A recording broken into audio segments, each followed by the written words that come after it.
નમસ્કાર, હું આદર્શ છું. આદર્શ એજ્યુકેશનમાં આપનું હાર્દિક સ્વાગત છે. વિદ્યાર્થી મિત્રો, આજે આપણે 15મો પાઠ દાજ્યું એના વિશે વાત કરવાની છે, જેના લેખક છે શેખર જોશી. શેખર જોશી દ્વારા રચિત આ કહાની છે. સૌપ્રથમ તો આપણે કવિનો પરિચય મેળવી લઈએ કે શેખર જોશીનો જન્મ એ ઉત્તરાંચલ અલમોડા ઓલિયા નામનું જે ગામ છે ત્યાં થયો હતો.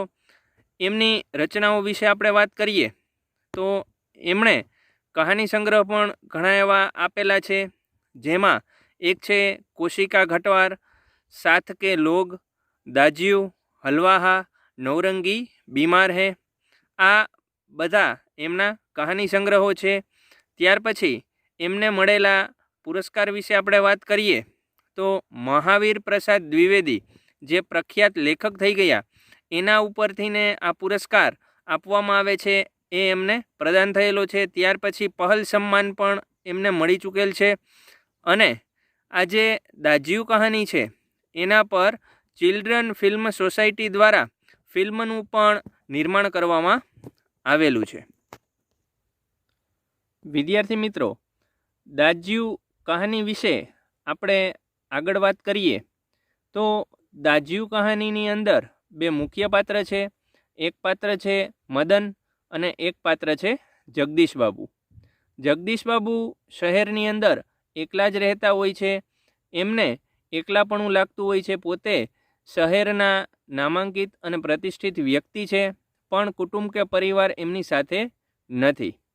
મદન એ શહેરમાં અલમોડાથી પહાડી ઉપરથીને અહીંયા મોટા શહેરમાં નોકરી કરવા માટે આવે છે.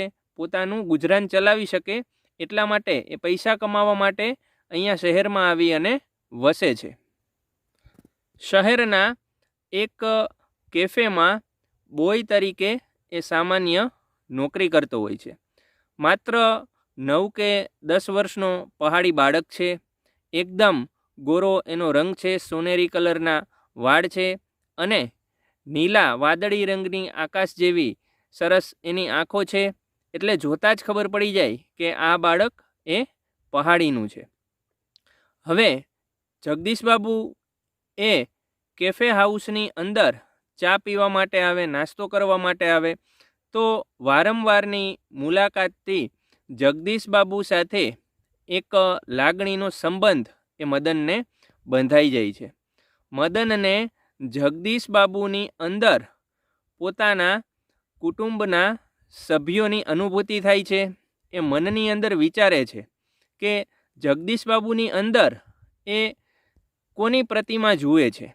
પહેલાં તો એ કહે છે કે ઈજા. જો આ બધા શબ્દો એ પ્રાદેશિક શબ્દો છે. ઈજા એટલે માં, તો કહે છે કે ના.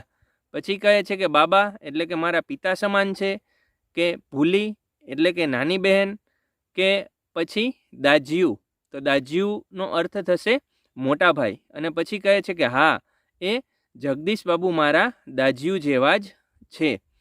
થોડા સમયની અંદર સંબંધ એટલો ગાઢ થઈ જાય છે કે જ્યારે પણ જગદીશ બાબુ કોફી હાઉસની અંદર કેફેમાં આવે તો ત્યારે આપ આ ગયે દાજ્યું, આપકે લીએ ક્યાં લાવું દાજ્યું, આજ તો यहाँ બડી ही હિમ પડેગી દાજ્યું વગેરે જેવા પ્રશ્નો છે એ મદન જગદીશ બાબુને પૂછે.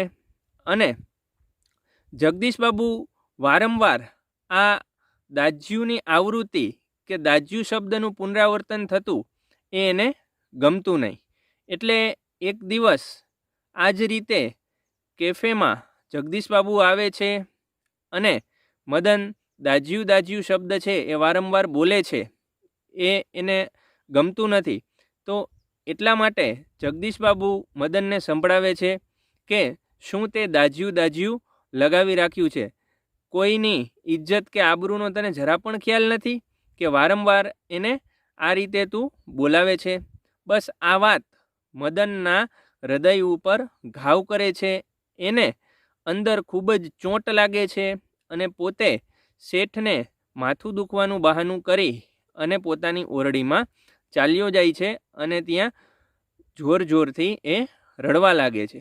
એને પોતાના કુટુંબીજનો, પોતાની માતા, પોતાના પિતા, દીદી બધા એને યાદ આવે છે. મદન ધીમે ધીમે સ્વસ્થ થાય છે, પોતાની જાતને એ સંભાળે છે. પછી બીજા દિવસે જગદીશબાબુ જ્યારે પોતાના જૂના મિત્ર સહાધ્યાયી હેમંત સાથે કેફે હાઉસની અંદર આવે છે અને મદનને બોલાવે છે, તો મદન બીજી વખત બોલાવવા પર જ ત્યાં હાજર થાય છે. એ દાજ્યુની બદલે સાબ એવું સંબોધન જગદીશબાબુને કરે છે. આગળ થઈ ગયેલી જે ઘટના છે એ જગદીશબાબુના મનમાં પણ હજી છે. જગદીશબાબુ ચા અને નાસ્તાનો ઓર્ડર આપે છે. જ્યારે ચા અને નાસ્તાનો ઓર્ડર કરવામાં આવે છે તો એનો મિત્ર હેમંત પૂછે છે કે આ તો પહાડીનો છોકરો લાગે છે. પછી જ્યારે મદન ચા અને નાસ્તો લઈને આવે છે તો ત્યારે એને પૂછે છે હેમંત કે તું ક્યાં રહે છે. બસ હવે મદનના મગજની અંદર જે જગદીશબાબુએ એની સાથે વર્તન કરેલું હતું એ જ ઘૂમતું હતું. એ પણ વિચારે છે કે આવી જ રીતે એક દિવસ જગદીશબાબુએ પણ મને મારા વિશે પૂછેલું, તું ક્યાં રહે છે, તારું નામ શું છે, અને એક લાગણીનો નાતો કે સંબંધ એની સાથે બંધાઈ ગયો. અને પછી અચાનક જ એક દિવસ કિસી કી પ્રેસ્ટીજ કા ખ્યાલ નહીં હે, એટલે કે કોઈની આબરૂનો તને જરા પણ ખ્યાલ નથી.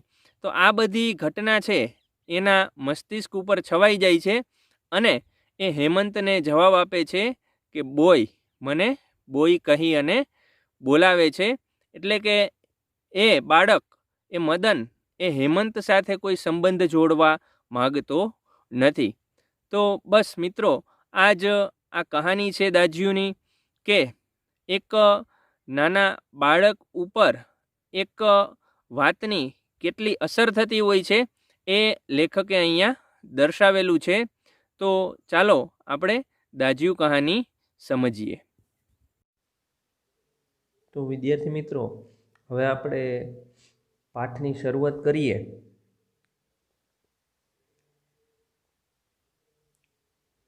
चौक से निकलकर बाईं ओर जो बड़े साइन बोर्ड वाला छोटा कैफे है, वहीं जगदीश बाबू ने उसे पहली बार देखा था.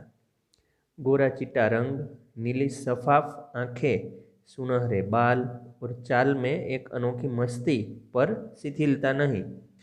कमल के पत्ते पर फिसलती हुई पानी की बूंद की सी फुर्ती. आंखों की चंचलता देखकर उसकी उम्र का अनुमान केवल 9-10 वर्ष ही लगाया जा सकता था और शायद यही उम्र उसकी रही होगी. હવે અહીંયા જે મદન નામનો બાળક પોતે કેફેમાં નોકરી કરવા માટે આવે છે અલમોડાના પહાડોમાંથી, તો એનું વર્ણન કરવામાં આવ્યું છે કે એ કેવો લાગતો હતો. તો સૌપ્રથમ તો જે ચોક છે એ ચોકથી આગળ બાઈ ઓર એટલે કે જમણી બાજુ મોટું સાઇનબોર્ડ આ કેફેનું લગાવેલું છે અને ત્યાં જગદીશ બાબુ આ મદનને પહેલી વખત જોવે છે. તો એ કેવો લાગતો હતો એની વાત અહીંયા કરવામાં આવી છે. ગોરા ચિટ્ટા રંગ, એકદમ ગોરો, અને નીલી સફાફ આંખે, નીલી એટલે કે નીલા રંગની એકદમ ચોખ્ખી, સફાફ એટલે ઉજળી આંખો, સોનેરી રંગના વાળ અને એની ચાલમાં એક અનોખી મસ્તી. મસ્તી એટલે કે ચંચળતા, શિથિલ નહીં એટલે કે આળસ નહીં જરા પણ. કમળ ઉપર જેવી રીતે પાણીનું ટીપું લસરી જાય તો એવી એના શરીરની ફૂર્તિ, કે એને કોઈ બોલાવે કે મદન, તો એ તરત ત્યાં હાજર થઈ જાય. એની આંખો કેવી લાગે છે એની વાત કરી છે કે આંખો એની એકદમ ચંચળ છે, કારણ કે એ હજી 9 કે 10 વર્ષનો બાળક છે. તો એની આંખોની ચંચળતા ઉપરથી એની ઉંમરનું અનુમાન લગાવી શકાય છે કે કદાચ એની ઉંમર એ 9 કે 10 વર્ષની હશે. अधजली सिगरेट का एक लंबा कस खींचते हुए जब जगदीश बाबू ने कैफे में प्रवेश किया तो वह एक मेज से प्लेटें उठा रहा था और जब वे पास ही कोने की टेबल पर बैठे तो वह सामने था। एक જગદીશ બાબુને સિગરેટ પીવાની ટેવ હોય છે, એટલે અડધી સળગી ગયેલી સિગરેટમાંથી એક લાંબી કસ એ ખેંચે છે। તો એ લાંબી કસ ખેંચી અને જગદીશ બાબુ કેફે હાઉસની અંદર પ્રવેશ કરે છે તો મદન ત્યારે એક ટેબલ ઉપરથીને પ્લેટ ઉઠાવી રહ્યો હોય છે અને જ્યારે એ બાજુના ટેબલના ખૂણા ઉપર આવી અને બેસે છે જગદીશ બાબુ, તો મદન એકદમ એને સામે દેખાઈ આવે છે। मानो घंटों से उनकी उस स्थान पर आने वाले व्यक्ति की प्रतीक्षा कर रहा हो। वह कुछ बोला नहीं। हाँ, नम्रता प्रदर्शन के लिए थोड़ा झुका और मुस्कुराया भर था, पर उसके इसी मौन में जैसे सारा मीनू समाहित था। આવી અને જગદીશ બાબુ બેસે છે તો મદન ને જગદીશ બાબુ વગર આ સ્થાન એકદમ સૂનું લાગતું હોય છે કે જાણે એ જગદીશ બાબુની જ રાહ જોતો હોય। એ કંઈ બોલતો નથી પણ પોતાની વિનમ્રતા દેખાડવા માટે થોડો એ ઝૂકે છે અને થોડો હસે છે, જાણે એના આ મૌનની અંદર જ આખા કેફેનું મીનું એટલે કે મેનુ, એનું આખું મેનુ જાણે એના આ મૌનની અંદર સમાયેલું હોય એવું લાગતું હતું। सिंगल चाय का ऑर्डर पाने पर वह एक बार पुनः मुस्कुराकर चल दिया और पलक झपकते ही चाय हाजिर थी। एक सिंगल ચાનો ઓર્ડર જગદીશ બાબુ આપે છે અને ફરી પાછો એની સામે જોઈ અને સ્મિત કરે છે અને એકદમ સ્ફૂર્તિથી ઝડપથી જાય છે અને ચા લઈ આવી અને હાજર કરી દે છે। मनुष्य की भावनाएं बड़ी विचित्र होती है। निर्जन एकांत स्थान में निसंग होने पर भी कभी कभी आदमी एकाकी अनुभव नहीं करता।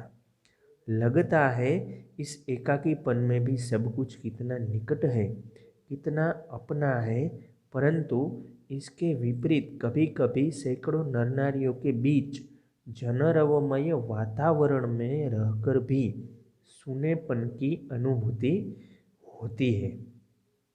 હવે અહીંયા લેખકે વાત કરેલી છે કે માણસની ભાવનાઓ, એની લાગણી છે એ ખૂબ જ વિચિત્ર હોય છે। ક્યારેક માણસ એકાંતમાં કે કોઈ નિર્જન સ્થાનમાં એની સાથે કોઈ ન હોય ને તો પણ એ એકલતાનો અનુભવ કરતો નથી, પણ જ્યારે એની પાસે હજારો માણસો હોય, વાતો કરવા માટે એના મિત્રો હોય, તો આ જનરવમય વાતાવરણ એટલે કે લોકોની ચહલ પહલનો અવાજ હોય કે લોકોની ત્યાં હાજરી હોય એવું વાતાવરણ, તો એવા વાતાવરણમાં પણ એ નિર્જનતા અને એકલતાનો અનુભવ કરતો હોય છે। એટલે આ મનુષ્યની ભાવનાઓ, મનુષ્યના હૃદયની જે લાગણી છે એ ખૂબ જ વિચિત્ર પ્રકારની હોય છે। એને ક્યારેક એવી લાગણી થશે એ કોઈ કહી શકતું નથી। તો એના વિશે અહીંયા લેખકે વાત કરેલી છે। लगता है जो कुछ है वह पराया है, कितना अपनत्वहीन। ક્યારેક લોકોની વચ્ચે પણ આપણને પરાયાપણું મહેસૂસ થતું હોય છે, અપનત્વહીન એકલતા આપણને કોરી ખાતી હોય છે, પણ લેખક કહે છે यह अकारण ही नहीं होता। एकाकीपन की अनुभूति इस अलगाव की जड़ें होती है विछोह या विरक्ति की किसी कथा के मूल में। લેખક આગળ વાત કરતાં કહે છે કે આ બધું જે થાય છે એ અકારણ જ નથી થતું. અકારણ એટલે કે કારણ વગર કોઈ પણ ઘટના ઘટતી હોતી નથી.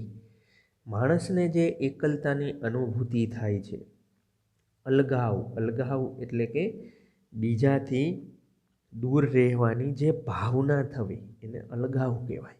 અલગ રહેવાની ભાવના. તો એનું એક કારણ હોય છે. એની જે વિરક્તિ છે, વીછો યા વિરક્તિ. વીછો એટલે કે બીજાથીને દૂર રહેવું. વિરક્તિ એટલે કે એકલું રહેવું, વિરક્ત ભાવના. એના મૂળ કોઈ ભૂતકાળમાં ઘટી ગયેલી ઘટના ઉપર આધારિત હોય છે. કે માણસના મસ્તિષ્કમાં, એના હૃદયમાં એ ઘટનાએ ખૂબ જ ઊંડો આઘાત કરેલો હોય છે. તો એના કારણે એ એકલતા વધારે પસંદ કરતો હોય છે. जगदीश बाबू दूर देश से आए हैं, अकेले हैं, चौक की चहल पहल, कैफे के शोरगुल में उन्हें लगता है सब कुछ अपनत्व है. जगदीश बाबू ए બીજા શહેરમાંથી અહીં આવી અને વસેલા છે. અહીંયા દૂર દેશનો અર્થ થશે બીજા દેશમાંથી નહીં, પણ બીજા દૂર શહેરમાંથી આવી અને અહીંયા આ પહાડી વચ્ચેના શહેરમાં એ વસવાટ કરે છે. આ ચહલપહલયુક્ત કેફેમાં, શોરગુલમાં એટલે કે અવાજમાં પણ એને બધું અપનત્વહીન લાગે છે. शायद कुछ दिनों रहकर अभ्यस्त हो जाने पर उन्हें इसी वातावरण में अपनेपन की अनुभूति होने लगे. એવું વિચારે છે કે કદાચ એવું બને કે થોડા દિવસ અહીંયા રહે તો અભ્યસ્ત એટલે ટેવાઈ જવું, ટેવ પડી જવી, કે ટેવાઈ જશે અને આ વાતાવરણમાં એને પણ એક લાગણીની, પોતાનાપણાની અનુભૂતિ થવા લાગશે. पर आज तो लगता है यह अपना नहीं, अपनेपन की सीमा से दूर, कितना दूर है. और तब उन्हें अनायास ही याद आने लगते हैं अपने गांव पड़ोस के आदमी, स्कूल कॉलेज के छोकरे, अपने निकट शहर के कैफे होटल. અત્યારે તો એને એવું જ લાગે છે કે આ શહેરની અંદર એનું પોતાનું કોઈ છે નહીં, બધું કેટલું એનાથી ને દૂર છે. તો ત્યારે અનાયાસ એટલે કે અચાનક, બિના પ્રયાસ. અનાયાસનો અર્થ થશે બિના પ્રયત્ન કે. એને યાદ આવવા લાગે છે પોતાનું ગામ, પોતાના પડોશી, પોતાના ગામની અંદર સ્કૂલ કોલેજ હોય તો ત્યાં ભણતા જે છોકરાઓ હોય, બાળકો હોય, એ જે શહેરની અંદરથી આવે છે તો ત્યાં વધારે સમય એ વિતાવેલા હોય એવા કેફે, હોટલ કે જ્યાં તે ચા પીવા, કોફી પીવા કે નાસ્તો કરવા માટે જતા હોય અને એ લોકોની સંગત એને યાદ આવવા લાગે છે. चाय साहब. जगदीश बाबू ने राखदानी में सिगरेट झाड़ी. उन्हें लगा इन शब्दों की ध्वनि में वही कुछ है जिसकी रिक्तता उन्हें अनुभव हो रही है, और उन्होंने अपनी शंका का समाधान कर लिया. मदन આવી અને જગદીશ બાબુના ટેબલ ઉપર ચા મૂકે છે.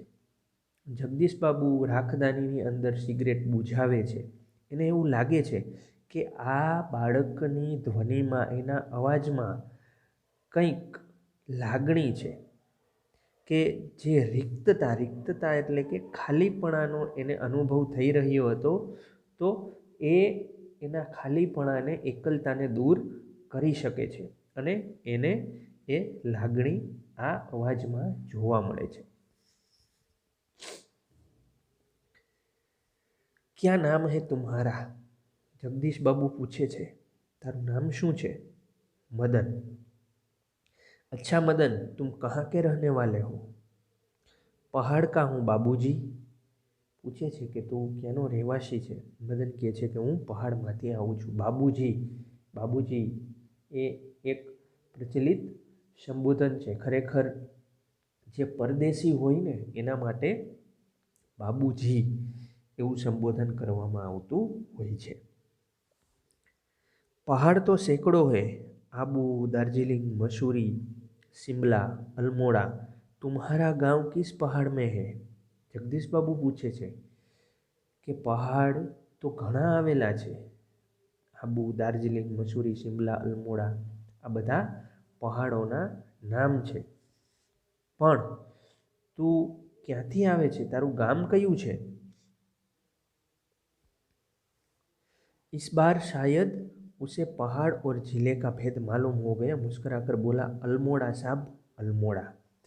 आ वखते एने ख्याल आवी जाय छे कि मात्र पहाड़ कहेवाथी ओळखाई जाय नहीं, पण एनुं नाम आपवुं पड़े कि कया जिल्लामांथी आવું છું, એટલે એને જિલ્લાનું મહત્વ કે એનો ભેદ છે એ સમજાઈ જાય છે કે મારે મારા જિલ્લાનું નામ આપવું પડશે. એટલે હસીને એ કહે છે કે અલ્મોડા સાબ, અલ્મોડા, અલ્મોડા જિલ્લામાંથી હું આવું છું.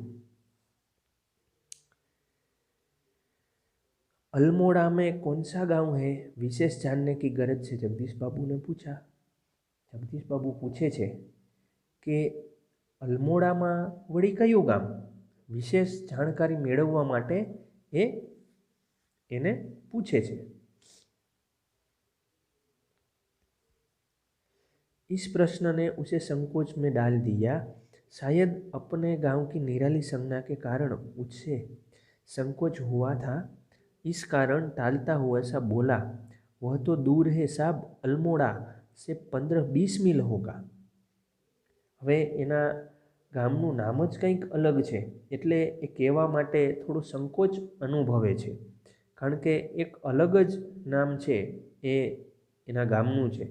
તો કદાચ એને એવું લાગે કે જો હું નામ કહું અને હશે તો, એટલે એ જવાબને ટાળવાનો પ્રયત્ન કરતો એ કહે છે કે સાહેબ, અલ્મોડાથી 15 કે 20 किलोमीटर दूर हसे.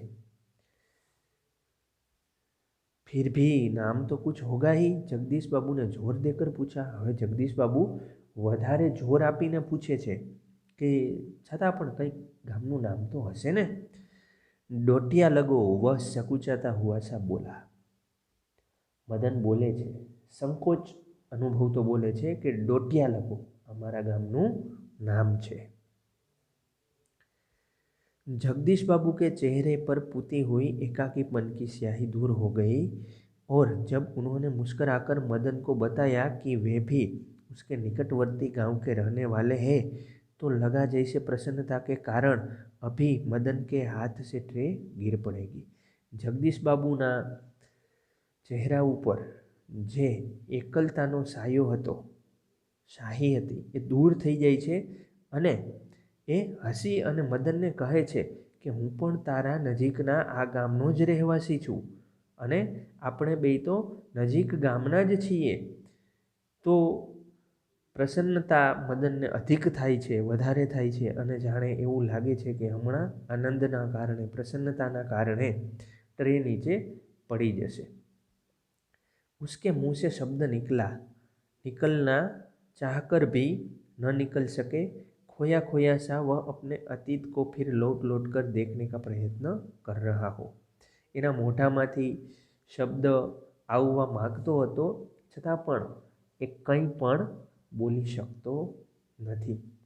એ ખોવાઈ જાય છે પોતાના અતીતમાં, એટલે કે ભૂતકાળની અંદર, અને એ પાછા પોતાના ગામની અંદર ફરવાનો જાણે પ્રયત્ન કરતો હોય એવું લાગે છે. અતીત, ગામ, ઊંચી પહાડિયા, નદી, ઈજા, આ બધા શબ્દો જે ઈજા એ પ્રાદેશિક શબ્દો છે, કાઉન્સમાં એના સાચા શુદ્ધ હિન્દી અર્થ આપેલા છે. ઈજા એટલે માં, બાબા એટલે પિતા, દીદી એટલે મોટી બહેન, ભૂલી એટલે છોટી બહેન એટલે નાની બહેન, દાજ્યુ તો બડા ભાઈ. આ અત્યારે મદન પોતાના ભૂતકાળમાં જાય છે, પોતાના ગામની શેર કરે છે અને એનું ગામ એને હુબહુ દેખાઈ આવે છે. એના કુટુંબના, એના કુટુંબીજનો, માતા, પિતા, મોટી બેન, નાની બેન, મોટા ભાઈ બધા યાદ આવી જાય છે. मदन को जगदीश बाबू के रूप में किसकी छाया निकट जान पड़ी? ईजा नहीं, बाबा नहीं, दीदी भूली नहीं, दाज्यू हाँ दाज्यू। મદનને જગદીશ બાબુના સ્વરૂપમાં પોતાના કયા કુટુંબી વ્યક્તિ દેખાય છે, પોતાના કયા સ્નેહી દેખાય છે? તો કે એને પોતાના પિતા દેખાય છે? તો કે ના. માતા? તો નહીં. મોટી બહેન, નાની બહેન? તો કે ના. તો કોણ દેખાય છે એને? દાજ્યુ. હા દાજ્યુ એટલે મોટા ભાઈ. જગદીશ બાબુ એને પોતાના મોટા ભાઈ જેવા જ લાગે છે। 2-4 ही दिनों में मदन और जगदीश बाबू के बीच की अजनबीपन की खाई दूर हो गई। टेबल पर बैठते ही मदन का स्वर सुनाई देता, दाज्यू जय हिंद। હવે 2-4 દિવસમાં જ મદન અને જગદીશ બાબુ વચ્ચે જે અજાણ્યાપણું હતું, એકબીજાને જાણતા ન હતા, એ એકબીજાથી અજાણ હતા, તો એ જે ખાઈ છે, એ જે દૂરી છે, એ દૂર થઈ જાય છે।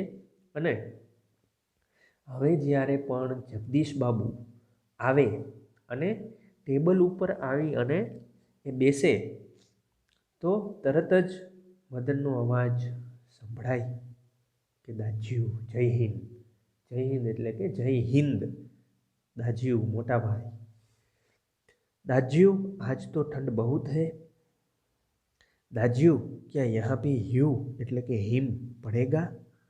दाज्यू आपने तो कल बहुत थोड़ा खाना खाया।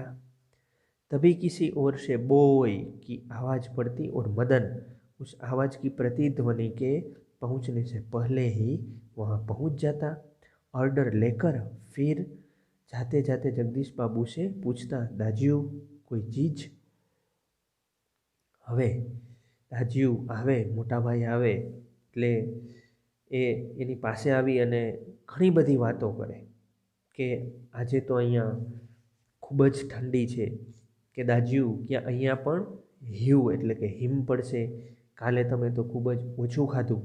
ત્યાં એટલી વારમાં કોઈ બીજા ટેબલ ઉપરથી બોય એવો અવાજ મદનને સંભળાય તો મદન એનો પ્રતિધ્વનિ એટલે કે એનો પડઘો પડે એ પહેલાં તો સ્ફૂર્તિથી જ એ ત્યાં પહોંચી જાય અને ઓર્ડર લઈ અને ફરી પાછો જગદીશ બાબુ પાસે આવી અને પૂછે કે દાજ્યુ બીજી કોઈ વસ્તુ તમારે જોઈએ છે?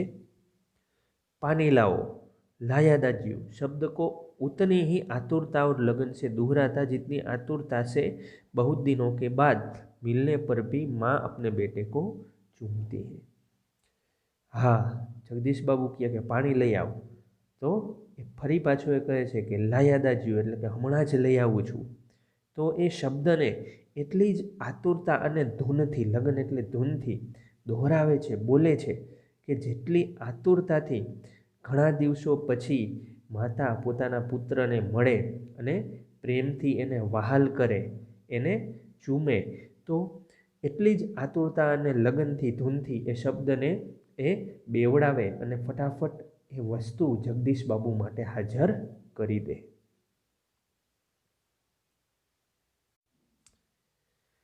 कुछ दिनों के बाद जगदीश बाबू का एकाकीपन दूर हो गया।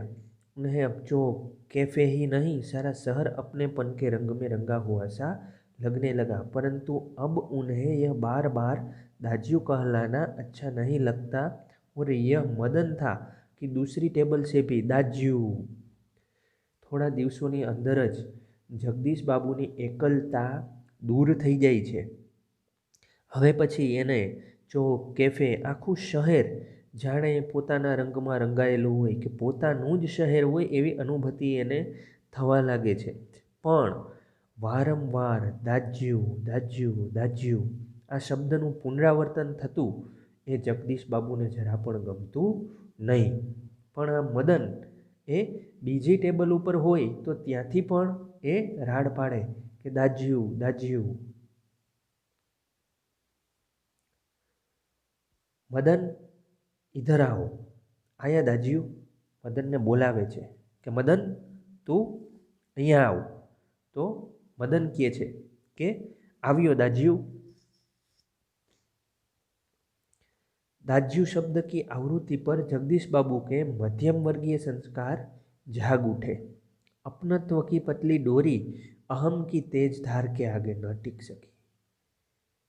હવે વારંવાર દાજ્યુ દાજ્યુ શબ્દના પુનરાવર્તન ઉપર જગદીશ બાબુના મધ્યમ વર્ગીય સંસ્કાર એટલે કે એ ખાનદાની વર્ગમાંથી આવતા હતા, ભલે મધ્યમ વર્ગમાંથી હતા પણ ખાનદાની વર્ગમાંથી આવતા હતા એટલે એને એવું લાગે છે કે આ વારંવાર આ બાળક મને દાજ્યું દાજ્યું કહે એ યોગ્ય નથી। એટલે આ અપનત્વ એટલે કે એક લાગણી પોતાનાપણાની જે દોરી છે જે મદન સાથે બંધાયેલી હતી એ આ જગદીશ બાબુના અહમની સામે ટકી શકતી નથી। એ અહંકારની તેજ ધાર છે એને ટકવા દેતી નથી। દાજ્યું ચાય લાવું? મદન આવે છે, પૂછે છે કે તમારા માટે હું ચા લઈ આવું? चाय नहीं, लेकिन यह दाज्यू दाज्यू क्या चिल्लाते रहते हो दिन रात? किसी की प्रेस्टीज का ख्याल भी नहीं है तुम्हें?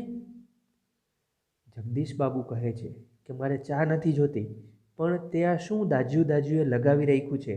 દિવસ રાત જ્યારે આવું ત્યારે દાજ્યુ દાજ્યુ। તને કોઈની પ્રેસ્ટીજ, અંગ્રેજી શબ્દ વાપરે છે, પ્રેસ્ટીજ એટલે આબરૂ, ઇજ્જત, એનો જરા પણ ખ્યાલ નથી? जगदीश बाबू का मुंह क्रोध के कारण तमतमा गया।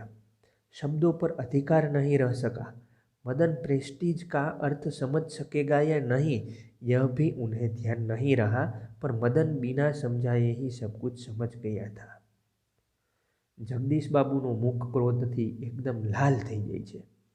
શબ્દો ઉપર પોતાનું પ્રભુત્વ રહેતું નથી અને કદાચ મદન એ પ્રેસ્ટીજ શબ્દનો અર્થ સમજશે કે નહીં એ પણ એને ધ્યાનમાં વાત આવતી નથી, પણ મદન તો કંઈ સમજાવ્યા વગર જ બધું સમજી ગયો હતો કે જગદીશ બાબુને આ વાત ગમતી નથી। मदन को जगदीश बाबू के व्यवहार से गहरी चोट लगी। मैनेजर से सिरदर्द का बहाना कर वह घुटनों में सर दे कोठरी में सिसकिया भर भर रोता रहा।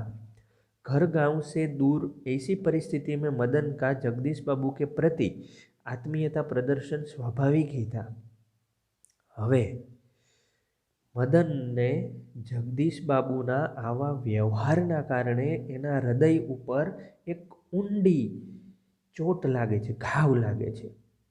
मैनेजर पासे ए माथुं दुखे छे एम कही अने एक कोठरी पोतानी जे ओरडी छे एमां जई अने सिसकी सिसकीने जोर जोरथी ए रड़वा लागे छे अने पोताना घरथी, पोताना गामथी, माता पिताथी, कुटुंबथी ए दूर छे तो पोताना गामनी बाजुनो कोई व्यक्ति एनाथी मोटो होय अने मोटा भाई जेवो होय तो एना प्रति मदननो एक बाळकनो आवो व्यवहार એટલે કે એક બાળકની આવી આત્મીયતા એ સ્વાભાવિક જ છે। इसी कारण आज प्रवासी जीवन में पहली बार उसे लगा जैसे कि किसी ने उसे ईजा की गोदी से, बाबा की बाहों से और दीदी के आंचल की छाया से बलपूर्वक खींच लिया हो, परंतु भावुकता स्थायी नहीं हो तो रो लेने पर अंतर की घुमड़ती वेदना की आंखों की राह बाहर निकाल लेने पर मनुष्य जो भी निश्चय करता है वह भाव क्षणों की अपेक्षा अधिक विवेकपूर्ण होते हैं। हवे मदन ने पोताना प्रवासी जीवन दरमियान, प्रवासी जीवन एटले पोते पोताना घरथी दूर छे, पोताना गामथी दूर छे तो एने प्रवासी जीवन कहेवाय।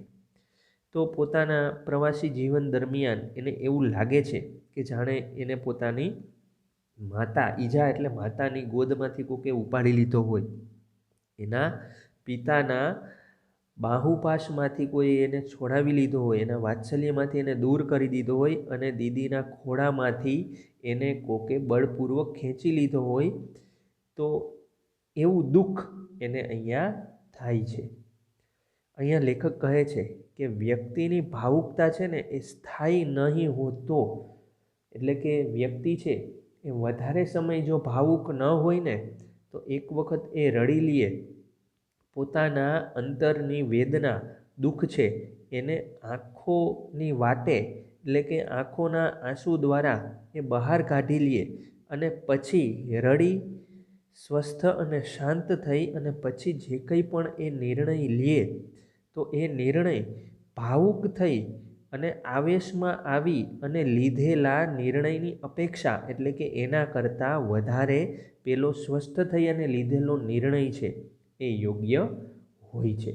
એટલે અહીંયા લેખકના કહેવાનું તાત્પર્ય એ છે કે વ્યક્તિ ક્યારેક ભાવુકતામાં આવી અને ન કરવાનું કાર્ય કરી નાખે છે, પગલું ભરી લે છે, પણ જો એક વખત એ વેદના એ દુઃખ છે એ રડી લેવાથી અને પછી સ્વસ્થ થઈ અને વિચારીને નિર્ણય લેવાથી વ્યક્તિના જીવનમાં ઘણો ફેર પડતો હોય છે.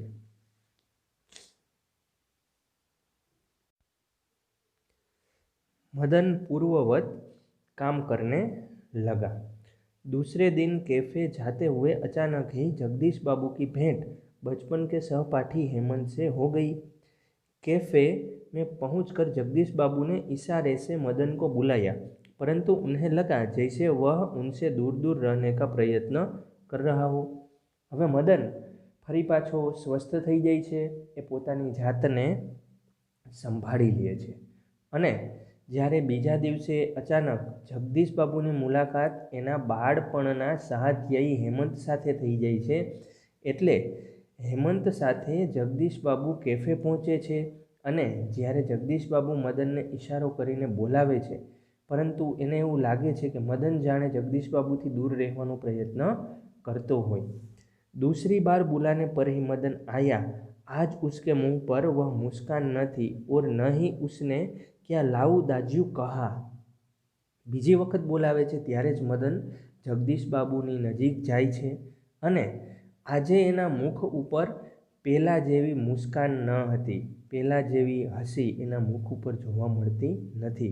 स्मित छे ए एनुं ओलवाई जाय छे अने आवी अने तरत ज कहे के तमारा माटे शुं लई आवुं दाज्यू, पण आजे एवुं कंई बोलतो नथी। स्वयं जगदीश बाबू को ही कहना पड़ा, दो चाय दो ऑमलेट, परंतु तब भी लाया दाज्यू कहने की अपेक्षा लाया साहब कहकर वह चल दिया, मानो दोनों अपरिचित हो। हवे जगदीश बाबू ज कहे छे कि बे चाय अने बे आमलेट लई आओ, तो त्यारे ए लाया दाज्यू कहेवाने बदले ए शुं कहे छे, लाया साहब, के जाणे एने ओळखतो ज न होय एम कही अने ए चालतो थई जाय छे के माने के जाणे बंने छे ए अपरिचित ज होय। शायद पहाड़िया है, हेमंत ने अनुमान लगाकर पूछा। हेमंत अनुमान लगावी अने पूछे छे कि कदाच पहाड़िया एटले के आ पहाड़ीनो छोकरो छे। हाँ, रूखासा उत्तर दे दिया जगदीश बाबू ने और वार्तालाप का विषय ही बदल दिया। एक शुष्क उत्तर ए हेमंत ने आपी दिए छे कि हाँ पहाड़ी छे अने पोतानी वातनो विषय छे ए बदली नाखे छे। मदन चाय ले आया था। એટલી વારમાં મદન ચા લઈને આવી ગયો હોય છે। क्या नाम है तुम्हारा लड़के? हेमंत ने एहसान चढ़ाने की गरज से पूछा। हेमंत जाने एना ऊपर कोई मोटो उपकार करवानो होय के करतो होय ए रीते पूछे छे कि छोकरा तारू शुं नाम छे? कुछ क्षणों के लिए टेबुल पर गंभीर मौन छा गई। अहींया भूल छे, टेबुल नहीं पण टेबल आवशे। टेबल ऊपर मौन छवाई जाए छे। जगदीश बाबूनी आँखों चाय की प्याली पर ही झूकी रह गई। जगदीश बाबू ऊँचું ઉપાડીને જોઈ શકતા નથી, ચાયની प्याली ऊपर ज एनी नज़र अटकी जाए छे। मदन की आँखों के सामने विगत स्मृतियाँ घूमने लगी। मदननी आँखों सामे विगत विगत एटले विगतवार जे भूतकाळमां बनी गयेली घटना छे ए घटना एना मस्तिष्क ऊपर छवाई जाए छे। जगदीश बाबू का एक दिन ऐसे ही नाम पूछना, फिर दाज्यू आपने तो कल थोड़ा ही खाया और एक दिन किसी का प्रेस्टीज का ખ્યાલ नहीं रहता तुम्हें। આ બધી ઘટના એને યાદ આવે છે। એક વખત આ જ રીતે જગદીશ બાબુએ પણ એને નામ પૂછ્યું હતું અને પછી બંને મિત્રતાનો નાતો, એક લાગણીનો નાતો છે એ આ બાળક અને જગદીશ બાબુ વચ્ચે રચાય છે। પછી એ વારંવાર એને દાજ્યું પોતાના મોટા ભાઈ તરીકે સંબોધે છે, એની ફિકર કરે છે કે તમે તો કાલ ખૂબ જ ઓછું ખાધું, અને અચાનક એક દિવસ જગદીશ બાબુ આ રીતે એના ઉપર ગુસ્સે થાય છે કે કોઈની ઇજ્જત કે પ્રેસ્ટીજ કે આબરૂનો તને જરા પણ ખ્યાલ નથી। આ બધી વાત છે એ એને અત્યારે યાદ આવવા લાગે છે। जगदीश बाबू ने आंखें उठाकर मदन की ओर देखा।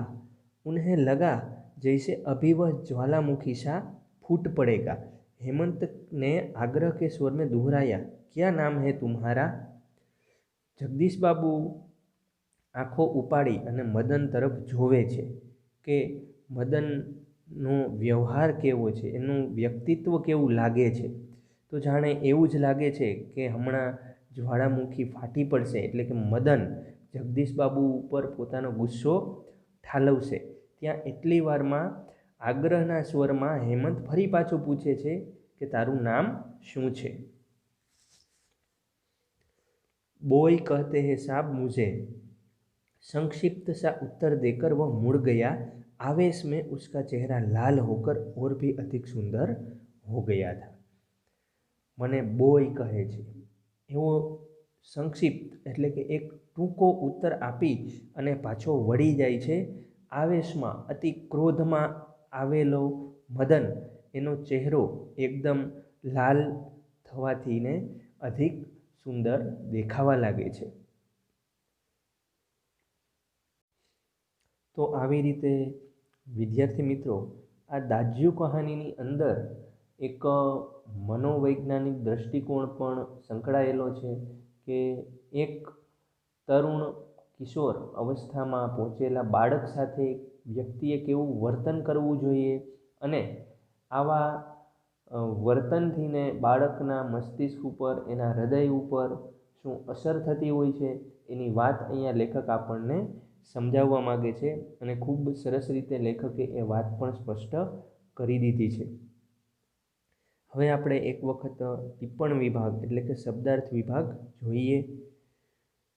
સફફાફ, શકફાફ, તો ઉજલી ખરેખર અહીંયા છે એ ભૂલ છે, સફાફ આવે। અહીંયા ડબલ ક છે પણ અહીંયા બે ફ આવે છે। સફાફ અહીંયા જોડાક્ષરમાં ફ અને પછી અહીંયા ફ, તો સફાફ। તો સફાફનો અર્થ થશે ઉજળી એટલે કે ઉજળી।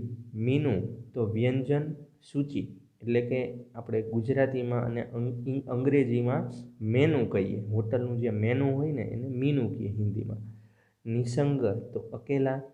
જનરવમય અહીંયા પણ આ ભૂલ છે, બરાબર, જનસદમય નહીં પણ જનરવમય, આ સુધારો કરી લેજો। એટલે શોરગુલ યુક્ત કે જ્યાં વધારે છે એ અવાજ હોય, કોલાહલ હોય એવી જગ્યા। હિમ તો બર્ફ, હ્યુ તો બર્ફ, અહમ તો ઘમંડ। પ્રેસ્ટીજ, પ્રેસ્ટીજનો અર્થ થશે ઇજ્જત, આબરૂ। વેદના તો પીડા।